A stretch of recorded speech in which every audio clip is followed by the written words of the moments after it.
Hello everybody, welcome to Devlog, whatever number this is, where I inevitably go around and screw up and play everybody else's new levels and show them off a little too early and they get pissed at me. So, first thing to show off what we're working on, I'll write some stuff down there, definitely, for you guys to read if you want to go to the web page and otherwise, but I've been working on a tower defense map, and just cause, there's no real reason. It's yet to be balanced, and the enemies have like a billion hit points, just mostly for testing.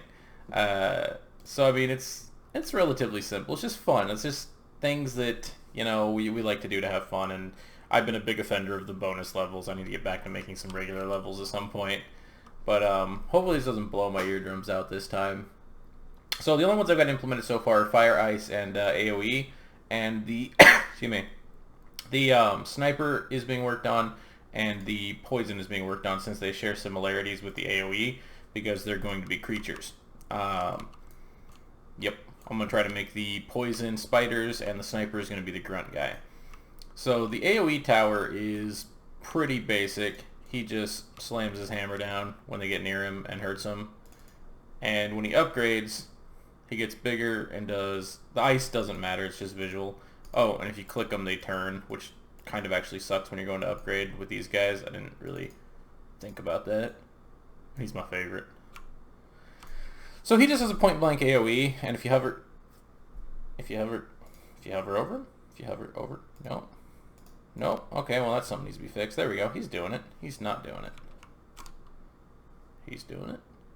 See, he's got the green. They all have the same range. I wonder if the second one's doing it too, and I just need to fix the first. So it's just the first one that's working. So that's the range. They're very small, but the AoE they do emanates from their hammer and does less and less damage as it gets to the edges. But it does tons of damage, and it's about as big as these effects are for AoE damage. So if you, say, have a slow tower, you could possibly get some of these guys to actually slow down enough to hit 2 or 3 of them at a time. And that's the idea with the slow towers in order to mitigate. I'm thinking of having a tower that stuns, or I'm thinking of giving even these guys a chance for their effects to stun, ramping up from like 5%. Actually, no, that seems too strong. Probably 2, 5, 7.5 for the big guy. Oh, I didn't upgrade you the last time. And you can turn all the towers. Most of them don't matter how you turn them, and some will auto-turn to face their targets anyway. Sort of like our fire ones, which will probably blow my eardrums out. Because the first two... There we go. Okay, you know what? No, I hate you. I hate chickens. Like this one turns...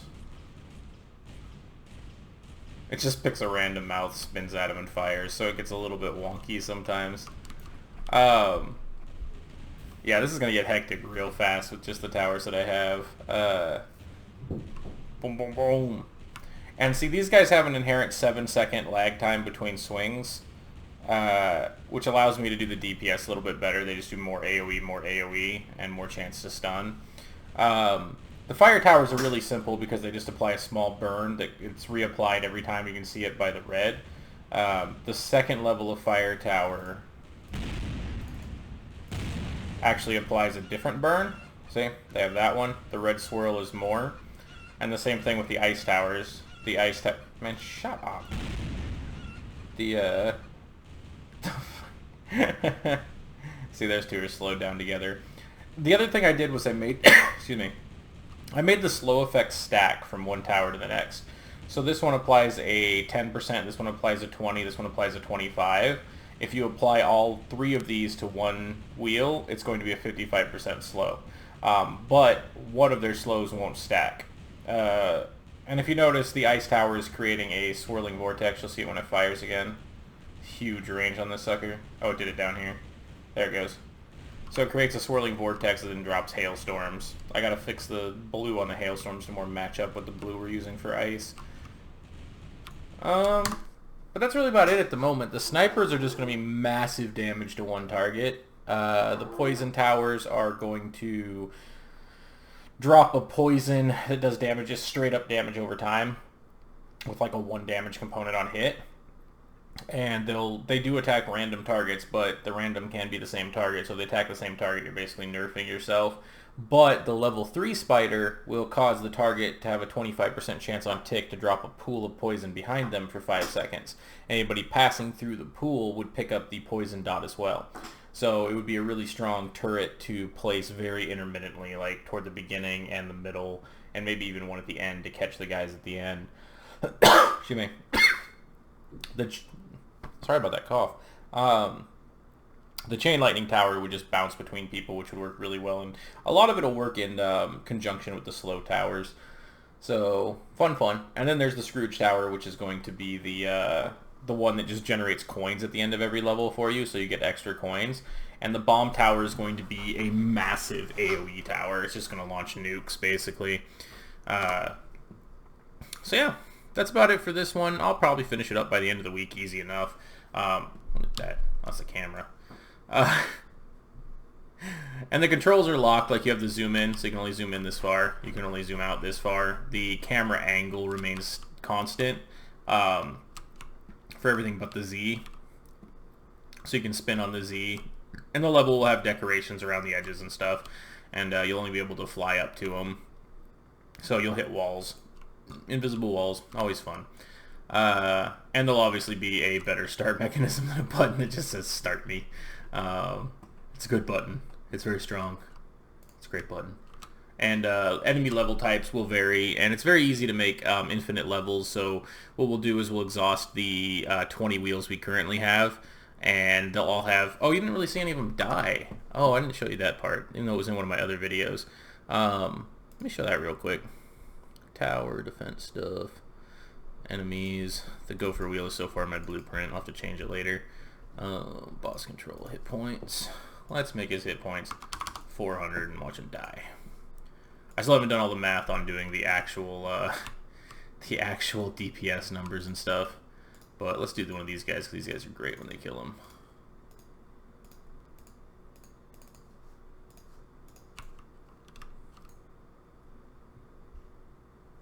Yeah.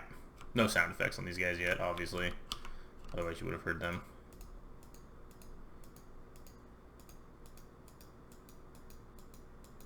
And you won't be able to click your towers in the middle of stuff either. Boom. Bye-bye gopher wheels.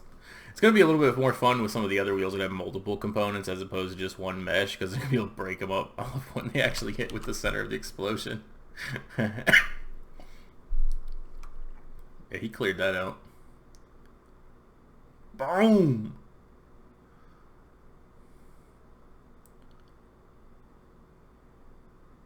Anyway.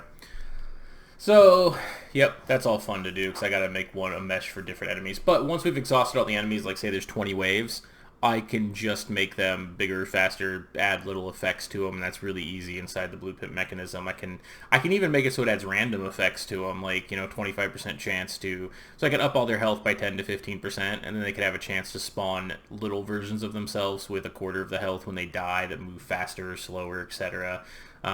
We can create medic wheels that will heal the ones around them periodically over time. There's a lot of variations that are really, really simple, and I'm personally a fan of tower defense. When I want to veg out and just blow some time, tower defenses are fun for me, because they're a little bit of strategy and just vegging out and watching things die and just get blown up, so why not, One of the other levels that I saw this one is great. It is, nope, bombs away. I'm going to blow this one for big. Screw it. We'll save the wheel. This one looks hilarious. You're basically just dropping bombs.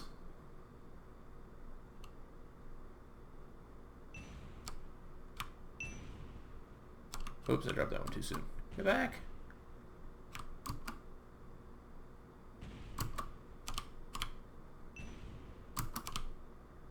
Oh, I got coffee because I killed enough dudes or something. I'm not sure how to get the coffee.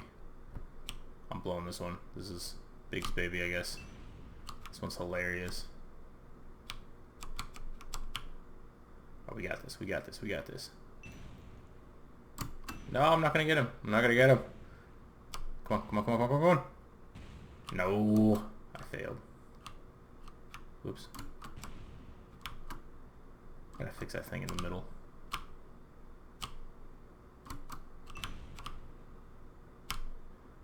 I don't know when the coffees show up. I don't know if the coffees are like random or if they show up.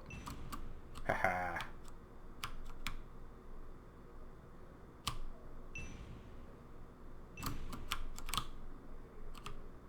Oh, I see you there. We're gonna do it. We're gonna do it. We're gonna do it. No. No. You ain't getting out alive. I missed the last guy. Screw you, Gabe. This one's kind of fun to me. I don't know why this is funny to me. It's dropping bombs on people. Oh yeah, now we got saw blades. Now I can just get blown up. Oh, that guy's fast.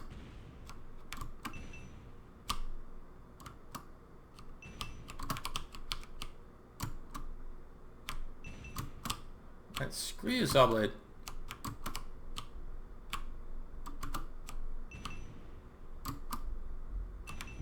Come back. Come back, button.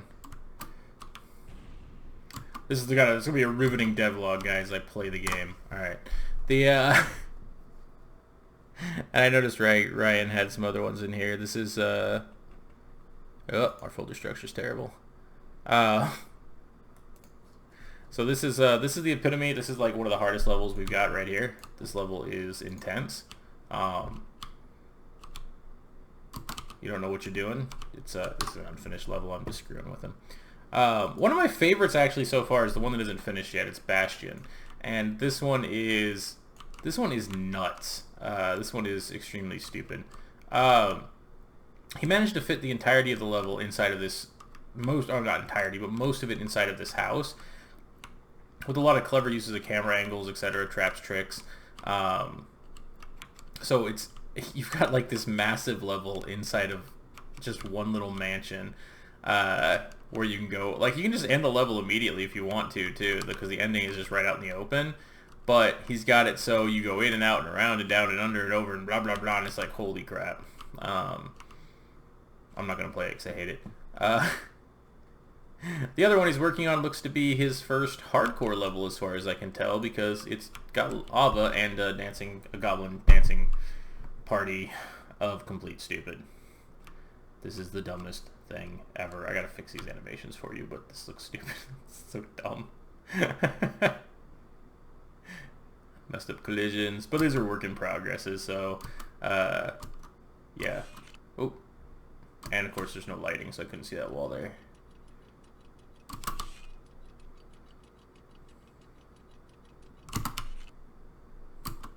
Whee!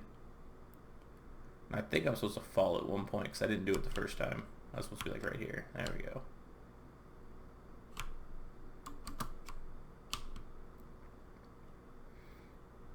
That background. Whee! You cannot make that jump. That jump is AIDS. Now I'm just chilling on the lava. What's up? No collision here. Nothing to see here, guys. I'm just a wheel going off the edge of the world. That's just some looks. We got some other ones we're tweaking around as well. Anyway, it's just I don't know. Every time Justin is like, "Man, do a devlog," I just start playing the game and doing different things in it and showing off what we're doing. I know Big did another one, if you guys want to read it, where he revamped a whole bunch of the enemies. I'm just now figuring out how to do the animations correctly, and I can merge and do stuff and get things to look a lot better. So it's all looking good. I don't know, having fun. Some of our bonus levels will be definitely replay fun, that's for sure. And just, I don't know. It's like, it's a grab bag. You got the main game, then you got the bonus levels. I think the bonus levels are a way for us to vent and relax and just have some fun, which I think is really good. So, hope you guys enjoy. Vote for us on Greenlight if you haven't done it already. And it is an election year. Vote early and vote often. We might as well follow with the general suit of things here. Anyway, have a good one, guys.